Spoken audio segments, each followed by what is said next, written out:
A quick word before we get into today's podcast. Our dogs are a huge part of the family, and like any dog owner, I want to ensure that they are getting the proper stuff. And this is why we absolutely love Butternut Box. They just make it incredibly easy to feed your dog well. Every single plan is perfectly portioned and tailored precisely to your dog's age, breed, and lifestyle. They have over 11 recipes to choose from, so if you have a fussy eater or a dog with allergies, they're sorted. The meals are delivered straight to your door frozen, so you never run out. You just leave a few pouches out in the fridge to defrost, and you're good to go. Plus, you can now find them in Maxi Zoo stores if you need to grab a pack. It leads to better digestion and healthier guts, which every dog owner can appreciate. Go to butternutbox.com/lines of enquiry and use the code lines of enquiry to get 50% off your first 2 boxes today. GoLoud.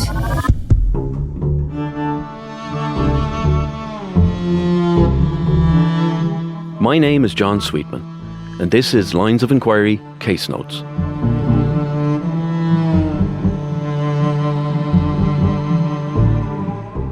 My name is John Sweetman, and this is Lines of Enquiry Case Notes. In Case Notes, we step away from telling one specific case in detail and instead take some time to reflect, to revisit past investigations, and to respond directly to you, the listener. These episodes are about opening up the conversation. We'll be speaking with expert guest contributors, diving a little deeper into the issues behind the stories and responding to some of the much valued correspondence that comes into our mailbox. If you have a message you'd like to share, a case you'd like us to revisit, or someone you'd like to hear from on future episodes of Case Notes, you can get in touch with us at linesofenquiry@goloudnow.com. And be sure to follow us on Instagram at Lines of Enquiry Podcast to keep up to date. My guest today is Frank Greaney, courts correspondent and award-winning journalist and broadcaster. Frank has spent much of his career reporting from courtrooms on some of the most high-profile criminal trials in the country. Among them was the murder trial of Ana Kriegel, where he was present throughout the proceedings as a daily court reporter. He is also the author of Crowded House, his account of the murder of Patricia O'Connor in 2017, a case he covered extensively in court and later explored in depth through further reporting and interviews with members of Patricia's family. Frank was also behind the script for our recent episode on Patricia's murder. Frank, you're very welcome. It's great to have you, and as I say, it was a privilege to read the script you did for us there on Patricia O'Connor murder recently. So can you just tell us what it is you do? Well, I'm a courts correspondent, so I spend my days down in the courthouse, usually the criminal courts of justice, which hears the most serious criminal trials in the country. It's a job I've been doing now in this role for 10 plus years.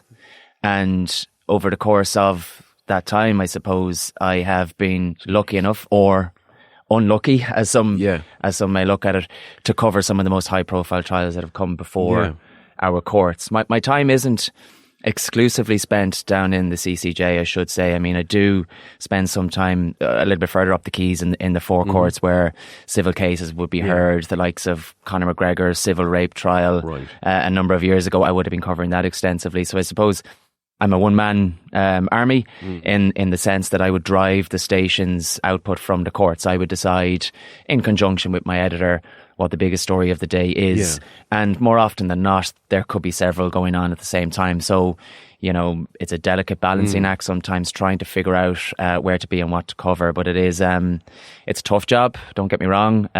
You sit through some harrowing stuff, but very rewarding and a very interesting area of work too.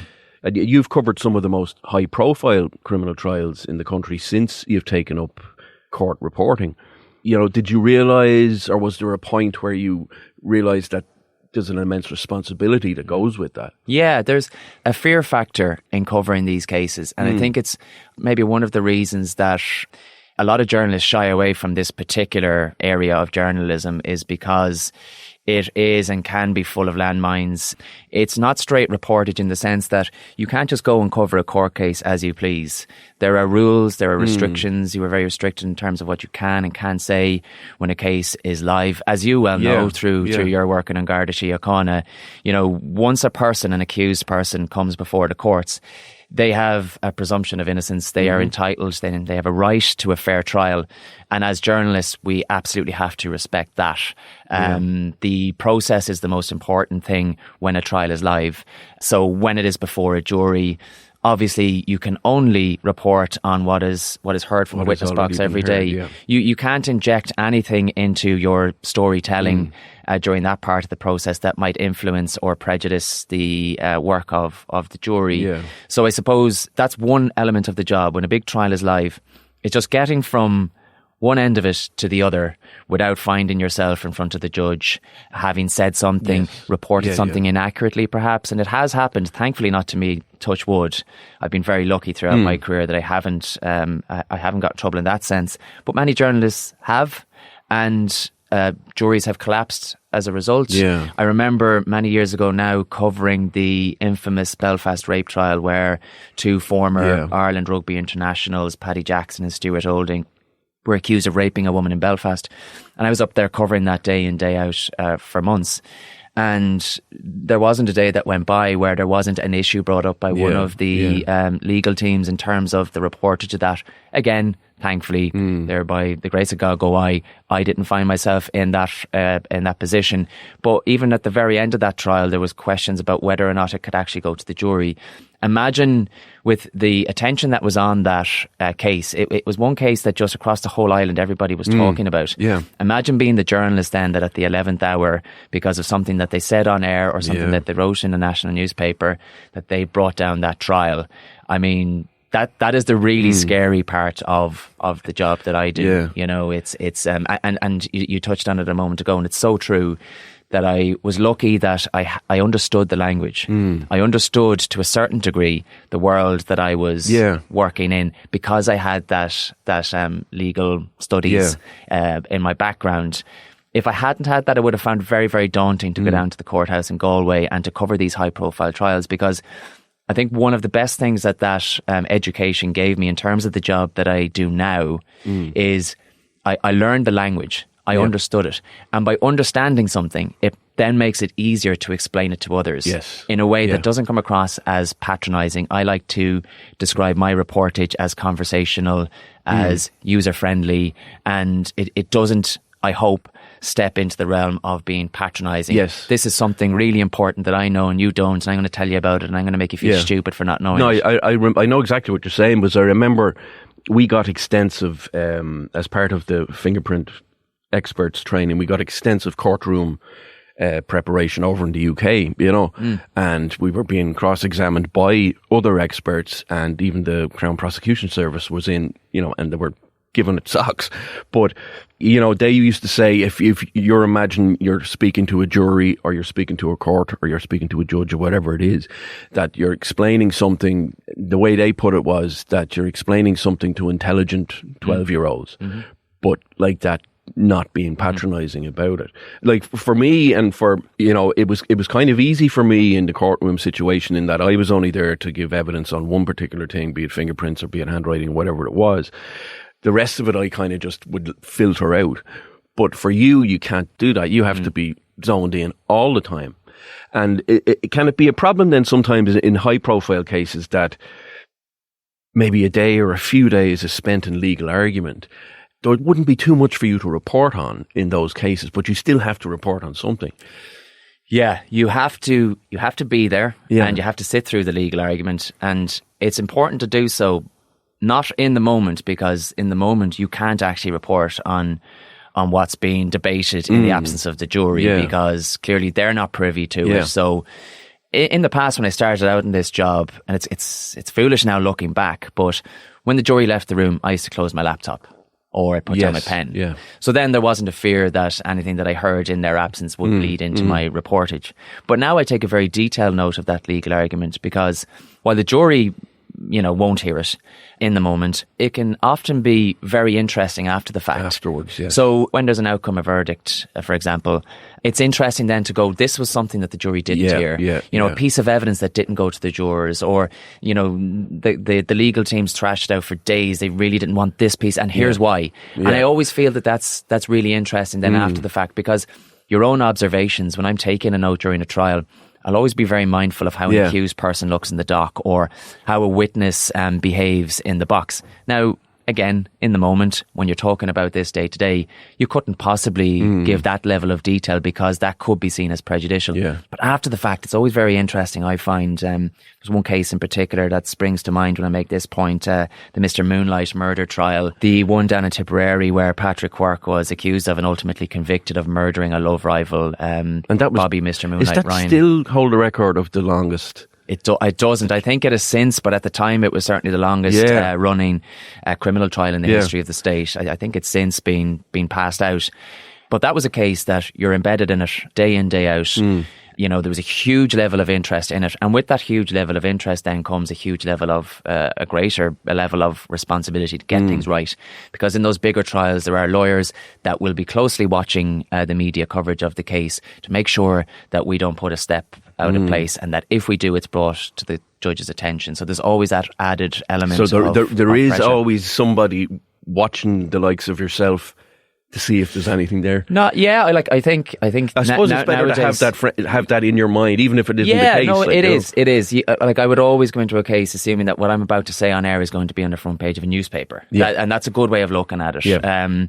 Like, I remember covering that Belfast rape trial and getting towards the end of the trial, getting the lift up to the 4th floor in Belfast Crown Court, where the court was sitting every day. And I won't name him now, but one of the accused men's barristers was in the lift with me that day. And he turned around to me and he says, "You're Frank Greaney from Newstalk, aren't you?" And I said, "I am, yeah." And he goes, "Do you know what my wife and I do every night when we get into bed at the end of the day?" And I was there thinking, wow, this is the longest. Where's this going to go? This is the longest lift journey ever. I couldn't wait for the doors to open. He said, "We get in and we go through Twitter. We go through your Twitter," because I was live tweeting during that trial. He said, "We go through Twitter." And I said, "Wow, okay." I said, "I don't know, is that a good thing or a bad thing?" And he says to me, "It's a good thing for now." Bing, doors open into the courtroom. And what he was doing in the nicest possible way was telling me that my card was marked, that they were watching what I was doing. So you put a step out of line, even on something like Twitter, and you see people now that are going down to the courtrooms and they shouldn't be, but they might be tweeting on proceedings down there without the level of experience and knowledge that the likes of me and my colleagues would have. So there's that huge spotlight, and that spotlight gets brighter when there's a big trial.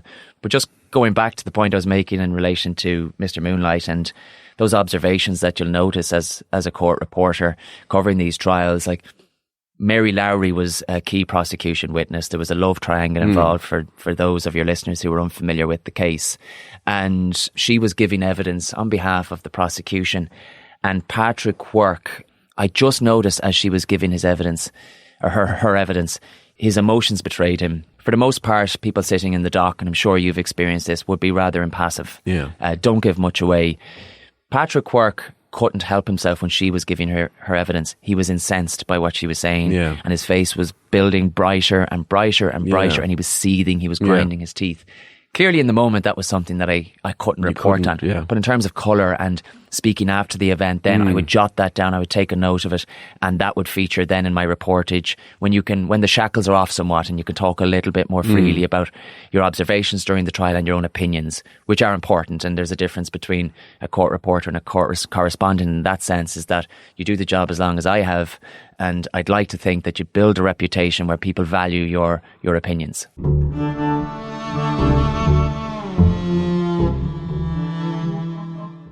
We all want our dogs to live the happiest, healthiest lives possible. But a lot of standard dog food out there just isn't cutting it. That's where Butternut Box comes in. Their mission is simple: to deliver health and happiness to dogs and their humans. They use high-quality, whole ingredients that are so good they've actually been taste tested by humans. When your dog starts eating better food, you see the results directly. More excitement at mealtimes, a shinier coat, and a much happier gut. It's not about being fancy, it's just about giving them real food that brings out the best in them. If you want to make the switch, head over to butternutbox.com/lines of enquiry. Use the promo code Lines of Enquiry at the checkout, and they'll give you a massive 50% off your first 2 boxes. Your dog will thank you for it.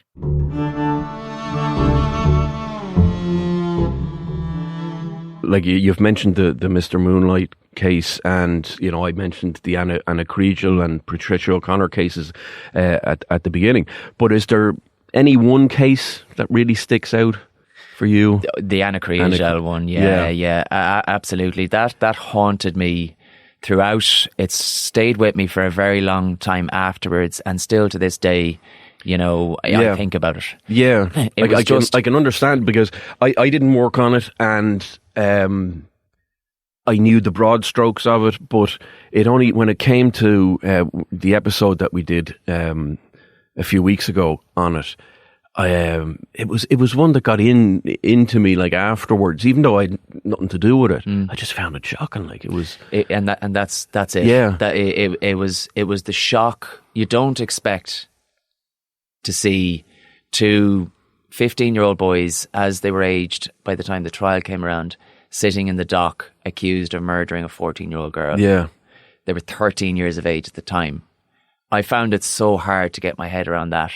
And I suppose one of the things, aside from the brutality of what they did to Ana Kriegel and the harrowing evidence that was heard during that trial, it was the fact that, I know juries aren't concerned with motives when it comes to deciding on a person's guilt or otherwise, but as far as I can see, and we still don't know to this day why they killed Ana Kriegel, only they know that for sure. Yeah. But it seems on the evidence that the only reason they did was out of a desire to kill somebody. And Ana Kriegel just found herself being the really unlucky target that they set their sights on. And again, let's not forget that they were 13 years of age at the time. And it's that I just really struggle to get my head around. Like, for the most part, when you're covering trials, not that you could ever justify taking another person's life, but the motives are generally love, greed, money, revenge, whatnot. For these children, it was simply, it seems, that they wanted to kill somebody. And that was just a frightening thing, to be going into that case day in, day out, to watch her lovely parents, Geraldine and Patrick, the late Patrick Kriegel, he since passed away, to watch them sitting through that harrowing evidence was so difficult. And one thing that always sticks out in my mind was when they were arraigned, so when the charges were first put to them, because you don't, for the most part, like you don't really hear from an accused person. They don't have to put up a defence as such. It's up to the prosecution to prove its case. More often than not, accused persons don't get in the dock and give evidence, exposing themselves to cross-examination. So one of the first and one of the only times that you heard their voices was when they were asked, when the charges were put to them in front of the jury and they pleaded not guilty, and just hearing their young voices, the voices of two very young boys was so jarring for me. I remember when they were convicted and Geraldine and Patrick came out and they gave such a glowing tribute to their daughter, not just in their comments to the media after the convictions, but also through their evidence. Like, more often than not, and you'll know this better than most, is that when it comes to a criminal trial, it's often one-dimensional. You don't often get a really good sense of the victim. Yes. The victim is almost a piece of evidence in the prosecution's case.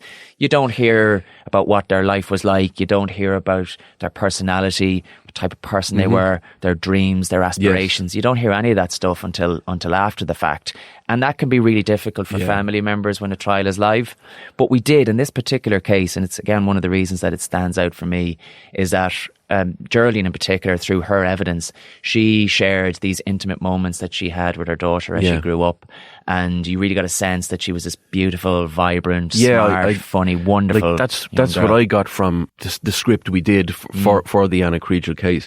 It gave, well, I thought gave a really good, idea of her, of just this young girl, and that's what I found hard was, I've a daughter not that much older than Anna, what Anna would have been, but it did make it put the humanity part of it there, that she wasn't just a statistic, and it was. I just found it so sad. It was very, very sad. It was absolutely tragic, and I understand why juries don't concern themselves and legal teams don't concern themselves with painting a kind of an all-rounded picture of a victim, because jurors aren't concerned with that. In fact, they're told to leave sympathy at the door. They're only concerned with what happened to a person and who was responsible. So I understand all that, but I do remember Geraldine and Patrick, as they were leaving the courthouse once everything was done.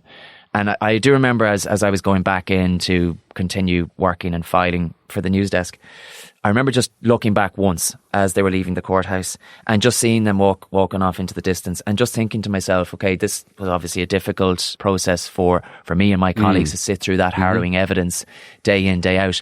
But imagine what it was like for them. You know, like whatever about me, that's my job. If I don't like it, I get another job. For them, walking away, having sat through that nightmare, not just the trial, you know, for years and forever haunted by it, I just felt this is never going to leave them. Yeah. They can't leave it at the door in the same way that I can try and do when I you can move on to the next one or whatever the case may be, but like no, they've often been in my thoughts since, and that's just I suppose the occupational hazards of doing the job that I do is that if you are an empathetic person, and I'd like to think that I am, you do sometimes feel you get emotionally involved in these cases, which is a dangerous trait when you have to be so impartial covering a case. And I'd like to think I am when a trial is live. But once those restrictions, those shackles are off after the event, then that opens up a conversation where you can go on air and you can talk about your own thoughts and opinions on a case. Yeah, I think that's very important. I think, you know, if you're just cool and calculated and concerned with the facts, that's brilliant. But I do think there has to be that element of humanity there. Yeah, like I think it's very important. Like even if it doesn't overtly come across in your reporting or something like that, it's still there. And you know, I think it is very important to hold on to that because, like, I mean, you've been exposed to so much down in the courts over the years that I think if you didn't have that, you'd probably go a bit doolally. You would, I would anyway. Yeah. Like, you can't lose sight of yourself and your own values, and it would be easy to do that doing the job that I do, and I'm sure it's the same for members of Patricia O'Connor who are at the coalface. I'm just sitting there listening to the evidence. I often think about the paramedics and the Gardaí who arrive on these scenes and how difficult that must be for them, and then for them to get up and be professional, and they are professional, and to get up and give that evidence before a jury and to be cross-examined on it as well, to have their evidence tested by defence barristers is not an easy thing to do. At the end of the day, all I do, not to belittle what I do, but I'm sitting there listening to what's being said in court, and then I'm using that raw material to build news reportage and to bring that to people who would like to be there, who maybe couldn't be there. And there's obviously a huge public interest in doing that. But years ago, colleagues of mine in the news desk used to refer to me as old Blackheart because they felt that I could go down and I could cover these harrowing cases seemingly unaffected. When that, for those out there who know me personally, would know that that's simply not the case. I'm a very empathetic person. These cases sometimes go deep. I also have kids, you know, two lovely kids at home. And since they came along in recent years, I found this job to be a little bit more difficult. Oh, it changes. Yeah. It does change. It does. It just changes your perspective in life. It's cases where, like, you know, crimes against children are particularly difficult and harrowing to cover. And even more so when you have children and you see how innocent they are, and I just can't to this day, and I'm sitting through these types of cases all day, every day, and I still have no great insight as to why people do what they do. Do you ever think that the whole thing around true crime and what goes on in the courts and stuff like that, is it becoming too prevalent as a form of, I don't know, use the word entertainment, but you know what I mean? Like that people have a massive appetite for all of this stuff. And do you ever worry that, you know, the real victims and the people left behind after, you know, these terrible things happen are being lost in that? Or like even what I do, like presenting true crime podcast, is it something you worry about, or is it dependent on how it's done? If it's done in an ethical way, you know? I think you've hit the nail on the head there for me. The whole true crime genre, and I'm even loath to describe it as such, because this isn't entertainment. Yeah. This is real life. This is not fiction. These are people's lives that we're talking about. You know, the Geraldine and the Patricia O'Connors of this world, Bobby Ryan's children who sat through that difficult Mr. Moonlight murder trial. These are people that get caught and dragged into these stories. They get caught in the crossfire. You know, they haven't asked to be involved in this. They probably would prefer if they never had to think about it ever again. And then there's this huge world where these stories are constantly being churned out and talked about on podcasts, as you say, and other platforms.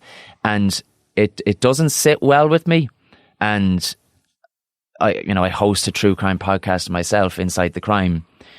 But again, no more than your own, I think if you've got a good moral compass, and crucially for me, if you're doing it for all the right reasons, then I think there is a world where there is a space for those kind of stories to be told and retold. Yeah. I hate the idea of just telling these stories, and when we're sitting down, so Inside the Crime is almost a documentary-like process where we go back and we look at stories. My preference is always for unsolved crimes. The last 2 seasons of Inside the Crime have been unsolved murders. Una Linsky in the 1970s and Charles Self in the 1980s. So when we're looking at a story like those, for example, I'm always asking the question, it's always at the forefront of my mind, what is the greater good here? Because if this is just retelling a story and rehashing a story for the sake of going through all of the gory details again, I'm not interested, to be honest. The greater good in those 2 seasons in particular were they were unsolved. So by bringing those stories back into the light after years of living in the darkness, there is the potential that somebody might come forward. You might appeal to a person's conscience. And also it's really important, like we're going back to the 70s and the 80s, the amount of people that would have come up to me and said, I'd never heard of Una Linsky. I've never heard of Charles Self, for example. And they're talking about these stories. Those victims are not forgotten about because their crimes haven't been solved yet, and hopefully one day they will. But the most tragic thing would be for their stories to be forgotten and for their memories to just fade away through the kernels of time. The first season was different of Inside the Crime. That was a resolved case in the sense that Sharon Whelan's killer and the man who killed her 2 daughters down in Kilkenny was held responsible, convicted and deserving a life sentence, a man called Brian Hennessy. But again, when you talk about the greater good, what appealed to me about that story was the family were very upset that this man had taken 3 lives. He had murdered Sharon Whelan on Christmas Eve down in Kilkenny many years ago now. And then having realised what he had done, he set the house on fire, knowing that her 2 daughters were asleep in their beds, waiting for Santa to come overnight. A really harrowing, tragic story. He took 3 lives and he was handed 1 life sentence. Now, he was initially handed multiple life sentences, but that was overturned on appeal and it was 1 life sentence because clearly he has only 1 life to give. So what season 1 focused on was mandatory sentencing, because in this country, when somebody commits a heinous crime like that, the punishment is mandatory. It's a life sentence. On average, a lifer will spend maybe 20 years, a little bit more maybe, behind bars. But for Sharon Whelan's family, and I sat across the kitchen table down in Windgap, a beautiful part of the country, down in Windgap, County Kilkenny, which interestingly is also where Patricia O'Connor was from. And I sat across their kitchen table from them having a cup of tea, and they were devastated by what happened. Obviously, it'll never leave them. They'll grieve hard forever. But also, they were so anxious about the thought that the man who took the life of their daughter and their 2 granddaughters could potentially be out any time. They just didn't feel that the sentence he was handed down met the crime. So we explored, through that story, like whether we should look at setting minimum tariffs, whether life should really mean life in Ireland. And I see a great sense in doing that. So in a long-winded, roundabout way, to answer your question, it doesn't sit well with me when cases are brought up for no other reason than to almost glorify them or to add more infamy to the killer. Because more often than not, the killer is remembered more than the victim. So I'd like to think that my work is very victim focused, and yours too. Never losing sight of the victim is really important. I remember once being asked what my favourite murder was. I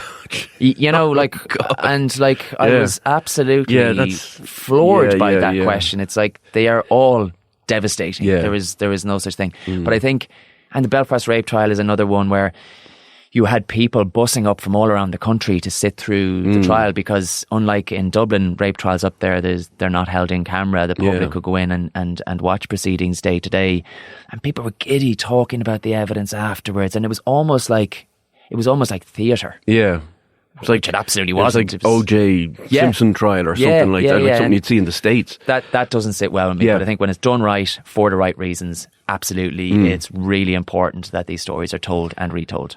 And you mentioned Patricia O'Connor there, and what was it about that case that drew you to it? Because you wrote the book subsequently, and then you wrote the script for us. So was there something about that case that you said, hang on, there's a story needs to be told here? The main reason I wrote that book was to honour Patricia O'Connor's memory. Because I've been approached many times over the years by various publishers with a view to writing books. I was asked to write a book about Ana Kriegel and that murder trial. And I turned it down because it was so soon after the trial. And also I didn't even approach Geraldine and Patrick, and I would never have written that book without their support. And they were still grieving. They had appealed to the media afterwards for privacy, so I respected that. Didn't approach them, turned that down. And then I was asked, are there any other stories that you think you might be interested in writing a book about? And it was actually in the middle of the trial, Patricia O'Connor's murder trial, and I wanted to write that because, as you will know, having covered it on your podcast, one of the most devastating things about the case was that, like, those who were supposed to know her best and be close, her family members, her own daughter, had spoken so ill of her as almost a justification for what they did. You know, they had described her as a monster, like a really difficult person to live with, somebody who assaulted their children, her grandchildren, whom she adored. And then through the jigs and the reels, when you're covering a big trial like this, you know, you become familiar with family. Maybe you might be waiting for a cup of coffee in the canteen. You might get chatting to a family member or whatever. And friends of hers, Breda Vosser was a person that featured in your podcast. And she was a friend of Patricia O'Connor's, worked with her in Beaumont Hospital. Yes, right, And she said to me, I can't believe the lies that I'm hearing. I said, what do you mean? And she goes, they're just dragging this woman's name through the mud. She wasn't a monster. She was a lovely person. Yes, she had a short fuse, you know, but that didn't make her a horrible person. She was kind-hearted. She'd do anything for anyone. She was hardworking. And I felt like her reputation, I mean, it was bad enough what Kieran Green did to her in terms of murdering her, dismembering her, like dishonouring her body after death in such a gruesome way, and then having the gall to drag her name through the mud. I felt that was just something that needed to be, you know, the record needed to be set straight in relation to that. So my main motivation for doing the book was to just tell Patricia's story. And you do get a good sense, I hope, from reading the book about the life that she had growing up in Windgap, her family life, the friendships that she had, that kind of three-dimensional picture of a person that you don't get during a trial, because again, the jury is just concerned with what happened and who was responsible. And then obviously to tell her story, you have to include the details around the murder. And I'd like to think that people picked up that book, and people have reached out to me since and had a better sense of the person that Patricia O'Connor truly was, because walking away from that trial, having covered it, you wouldn't have had that sense.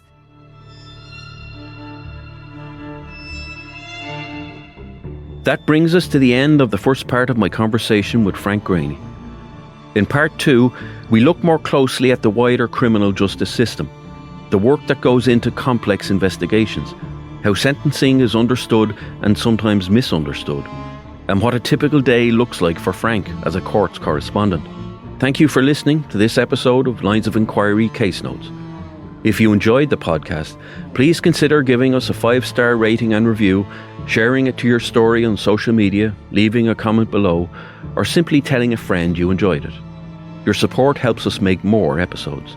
If you'd like to get in touch, you can email linesofenquiry@goloudnow.com. Lines of Enquiry Case Notes is presented by me, John Sweetman. The podcast is created by Darren Cleary. Our executive producer is Owen Brennan. Aoife Plunkett is our producer. Remember, in the end, everything done in the dark comes to light.